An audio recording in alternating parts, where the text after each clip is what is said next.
Concretamente, tú eres antropólogo, psicólogo y has trabajado en los servicios secretos argentinos durante un tiempo, cosa que mucha gente no sabe. Casi 3 años. ¿Qué hacías allí? ¿A qué te dedicabas? Pues trabajábamos básicamente con psicotrónica, es decir, se me incorporó con el objeto de participar en investigaciones psicotrónicas. Ajá, y llegaste... O sea, manejo de masas por filtración de documentación de otros países. Se consiguió averiguar que habían proyectos realizados, sobre todo en Estados Unidos, de manejo de masas a través de telepatía masiva, pura y dura. En realidad, en el fondo se trata de eso, aunque... Pero con algún dispositivo electrónico, me imagino, de ondas. Sí, lógicamente. Entra la psicotrónica, es en realidad la capacidad psíquica aumentada por medios tecnológicos electrónicos. Y sí, hicimos experimentos realmente terribles. La palabra para definirlo hoy en día, terribles, podría decir maravillosos, pero en las manos en que está ese poder actualmente en el mundo, tengo que decir terribles. Es decir, toda la tecnología es una maravilla, renunciar a ella también sería absurdo, pero el problema es en qué manos esté. ¿Puedes contarnos algún desarrollo? ¿Llegasteis a hacer alguna máquina de psicotrónica? Sí, un psicotrón es algo relativamente fácil de hacer. Se trata de un dispositivo de biofeedback para que el emisor telepático, es decir, una persona normal, pueda controlar más conscientemente, lógicamente hace falta un entrenamiento, sus propias capacidades, su propia capacidad de visualización, de imaginación, pero lo que imaginamos, lo que pensamos, lo que tenemos en mente, lo proyectamos a través de nuestra glándula pineal. Eso es la telepatía, que está atrofiada en la gran masa humana, en algunas personas no. Tanto la parte receptora como emisora es potente. Nosotros emitimos en 0,2, 0,4 microvoltios, es muy poca potencia, pero esta radio, que es la glándula pineal, emite en quintillones de hercios.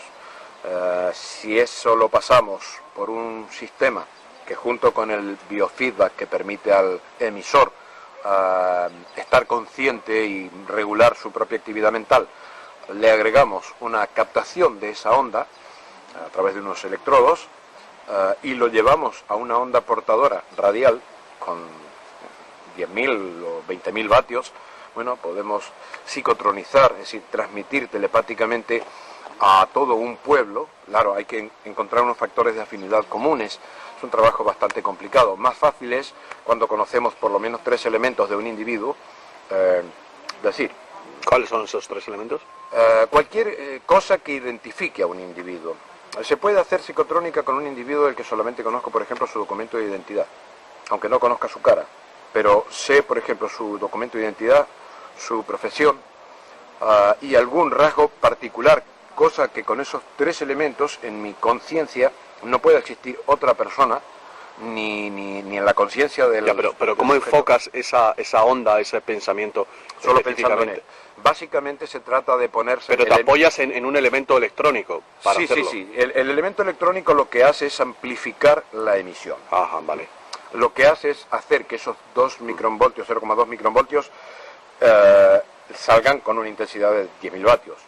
La onda de radio va a ser una onda portadora, la onda telepática es una onda que va a llegar al sujeto y va a producir su impacto por identidad.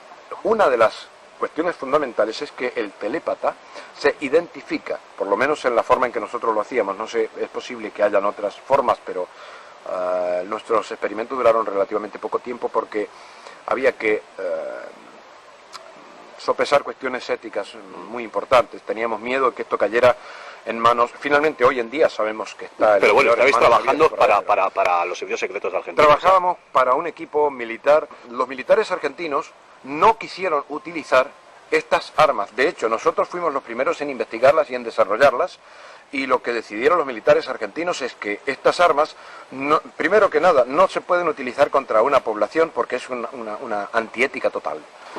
A mí me dejó muy satisfecho, no solo por el nivel científico que desarrollamos, que pudimos hacer investigaciones sobre psicotrónicas y el objetivo por el cual me contrataron a muy alto nivel, sino que además con una alta ética. Finalmente, todos esos informes se llegaron a falsear, se llegaron a destruir de alguna manera. No se podía decir no hemos hecho nada, porque no, pero se llegaron a alterar a propósito, es decir, se llegó a mentir con respecto a los resultados para que eso no quedara en las manos que sabíamos que iban a quedar posteriormente cuando esas personas no estuvieran en el poder. Bueno, ¿qué conseguisteis, Gabriel? ¿Llegasteis a traspasar telepáticamente pensamientos? Sí, llegamos a producirnos, por ejemplo, abducciones psicotrónicas, es decir, abducciones extraterrestres, es decir, yo llegué a simularlas. A simularlas en otra, o sea, a producirlas en otra persona y esa persona soñando concretamente que ha sido abducida, pero con un grado de realidad tal que puede esa persona matar o morir, asegurando que eso es así. Y luego, en un momento en que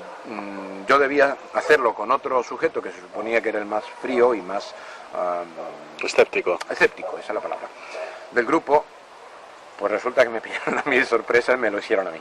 Ese fue el objetivo. Y lo produjeron, te me lo produjeron inocular pensamientos. Y de verdad es que yo me lo creía a tal punto que, a pesar de que yo lo había hecho antes con un compañero, y a pesar de que me estaban mostrando también las pequeñas diferencias que se producen en un libreto de este tipo, porque se prepara todo un libreto, hay toda una preparación, la mente buscaba maneras de justificar, porque en el fondo terminé descubriendo que lo que nosotros estábamos haciendo era tan terrible que era preferible pensar en una posible invasión extraterrestre, era más aceptable emocionalmente, era menos terrible que el darnos cuenta que podemos estar completamente, vamos, como que la Matrix se queda en un poroto. La Matrix de la película no son así las cosas, hay una diferencia entre la ciencia ficción y la ciencia real, pero la ciencia real a veces tiene factores que te asombran más que la ciencia ficción.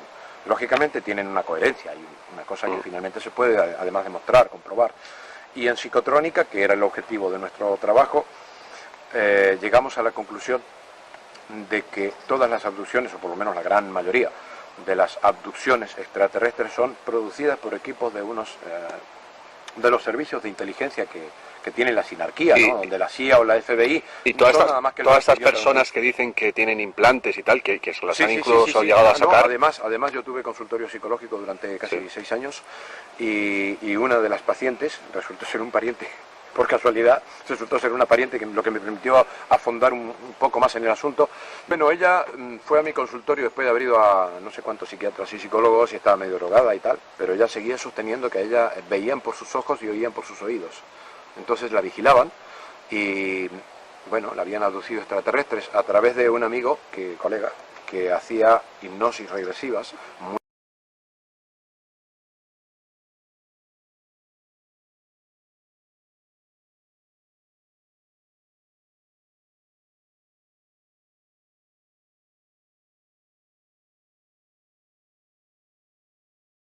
Muy bueno, yo lo he hecho alguna vez, pero este era muy bueno.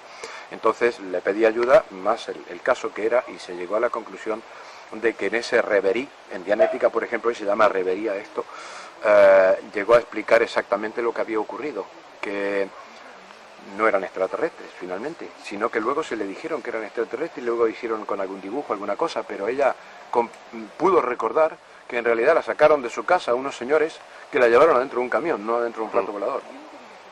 Entonces pudo recordar una cantidad de cosas que conscientemente no recordaba. Y luego lo importante fue aquí, con unos médicos a los que les confiamos el caso, pues les trajeron de entremedio del parietal, de un punto muy concreto ahí donde pasan algunos nerviecitos, pues no soy anatomofisiólogo, no sabía explicarlo más, pero les trajeron algo que era una plaquita metálica que era, claro, en ese tiempo pues lo que nosotros conocíamos eran los transistores y poco más, estaban recién saliendo los primeros ordenadores, había muy poca electrónica, pero aquello asombró a la gente del Instituto de Diagnósticos porque lo pudieron ver en una lupa y luego en un microscopio, aquello era un aparato, era un circuito y era algo mucho más pequeño. Entonces, ¿tú niegas que pueda haber abducciones de extraterrestres? No. ¿O crees que la mayor parte no lo son? Exacto, yo creo que esos libretos se han basado en alguna realidad. Pero no creo que 42 millones de ciudadanos yanquis que han dicho haber recibido visitas de dormitorio realmente las hayan recibido.